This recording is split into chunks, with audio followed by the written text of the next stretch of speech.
नमस्कार मित्रों, कैसे हैं आप सब। मिथुन राशि के जितने भी व्यक्ति हैं उन सभी को 2025 के बारे में अवगत कराते हुए बड़ा हर्ष हो रहा है, क्योंकि आने वाला वर्ष आपके लिए मध्यम रहेगा। मिथुन राशि के जातकों के लिए यह वर्ष बहुत ही लाभदायक सिद्ध हो सकता है। बहुत सी ऐसी बातें हैं जो आपको समझनी है, जिनको आपको ग्रहण करना है और उनको फॉलो करते हुए आपको पूरे साल उपाय भी करने पड़ेंगे, क्योंकि ज्योतिष का सीधा संबंध उपायों से है। जो लोग धर्म, अर्थ, काम, मोक्ष की प्राप्ति के लिए जीवन में दान आदि करते हैं, उनके मनोरथ जल्दी पूर्ण होते हैं। भले ही उनकी परीक्षा होती है, लेकिन वो सत्य की परीक्षा में भी सफल साबित होते हैं।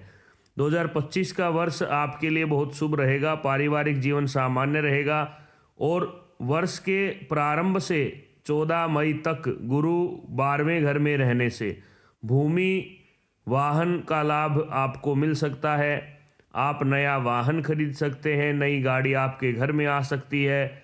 और केवल यही नहीं, आप इन दोनों वाहन और खेती या ज़मीन से संबंधित व्यापार भी कर सकते हैं।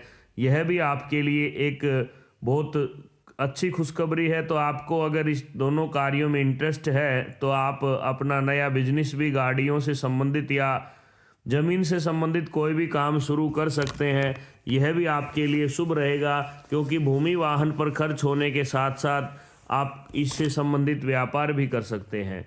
और तारीख 21 जनवरी से 1 अप्रैल तक मंगल आने से आपके स्वभाव में थोड़ा बदलाव आ सकता है। आप क्रोधी स्वभाव के हो सकते हैं और आपको मानसिक परेशानियां हो सकती हैं। आपकी उत्तेजना में वृद्धि हो सकता है, क्योंकि मंगल के प्रभाव से आपको क्रोध व तनाव से संबंधित ऐसी कुछ फीलिंग्स आ सकती हैं, जिसके कारण आप कई बार अपने आप से भी घृणा कर बैठते हैं। लेकिन आपको समझना है कि मंगल के प्रभाव से ऐसा हो रहा है, इसलिए आपको मंगल से संबंधित दान करना चाहिए। मंगलवार को लाल चीज़ें आपको दान करनी है, गाय को गुड़ खिलाना है और छोटी कन्याओं में लाल रंग की मिठाई बांटनी है, या किसी भी ज़रूरतमंद को लाल वस्तु आप दान करें। और इसके साथ साथ आपको यह भी ध्यान रखना है कि 24 जनवरी से 10 फरवरी बुध अष्टम होने से स्वास्थ्य में भी अड़चनें आ सकती हैं। आपका पाचन तंत्र भी खराब हो सकता है। उसके लिए भी आपको यह ध्यान रखना है कि आपका खान पान सही रहे और आप समय पर सोएं, समय पर उठें, क्योंकि जिसकी दिनचर्या ठीक है उसका निश्चय ही स्वास्थ्य बहुत अच्छा रहता है। और यह वर्ष छात्रों के लिए भी बहुत शुभ है। आपके बच्चों की तरफ से आपको शुभ अ, खबर, शुभ समाचार प्राप्त हो सकते हैं। और आय के विषय में अगर बात करें तो यह वर्ष आपके लिए मध्यम रहेगा। आप ज़्यादा अधिक ऊपर नहीं जा सकते, न ही आप हानि में आएंगे। आपका मध्यम कार्य रहेगा, इसलिए सोच समझकर खर्च करें। कोई भी बड़ा खर्च करने से पहले उसके फायदे नुकसान देख लें। और साथ में ये ध्यान रखना है कि आपको शत्रुओं से सावधान रहना है।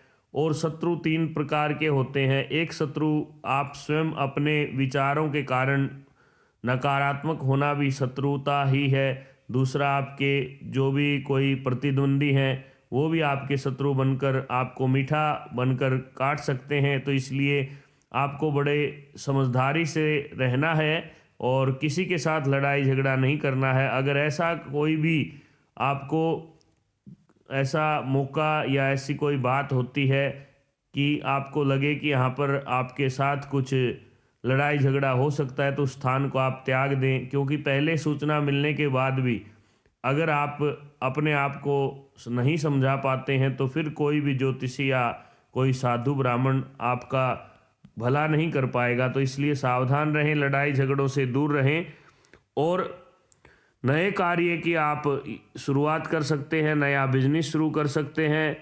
यह आपके लिए बहुत शुभ समय रहेगा। लगभग 15 मई के बाद आप इस बारे में विचार कर सकते हैं। 15 मई के बाद नया व्यापार आप खड़ा कर सकते हैं और आप अपनी मेहनत के बल पर उसको बढ़ा सकते हैं।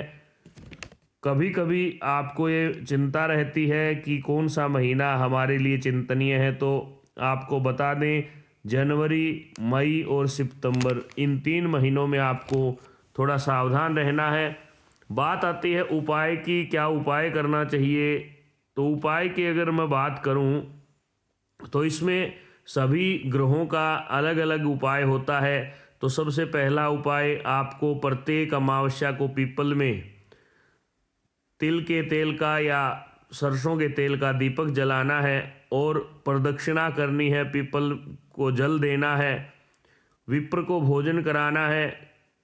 और इसके साथ साथ अगर आपके पास में कोई योग्य विप्र नहीं रहता है या किसी कारणवश आप घर से दूर रहते हैं, आपके कुल पुरोहित भी आपको नहीं मिल रहा है, तो आप गाय को कुछ ना कुछ दान करें, गौशाला में जाएं, गौ दान करें, गऊ के चारे के निमित्त कुछ ना कुछ तृण आदि का दान करें।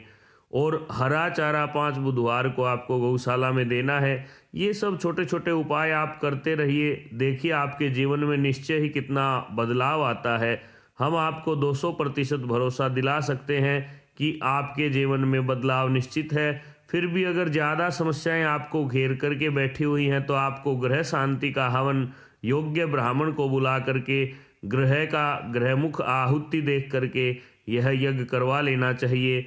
और गृहस्थी के लिए यज्ञ हवन बड़ी उत्तम चीज़ है, इसको समय समय पर बिना कहे भी करवा लेना चाहिए। उसके बाद अनाथ आश्रम में आप भोजन वस्त्र आदि का दान कर सकते हैं, जैसा भी आपसे बन पड़े, क्योंकि जिनका कोई नहीं उनका भगवान है, और भगवान धार्मिक पुरुषों के अंदर ही बसता है।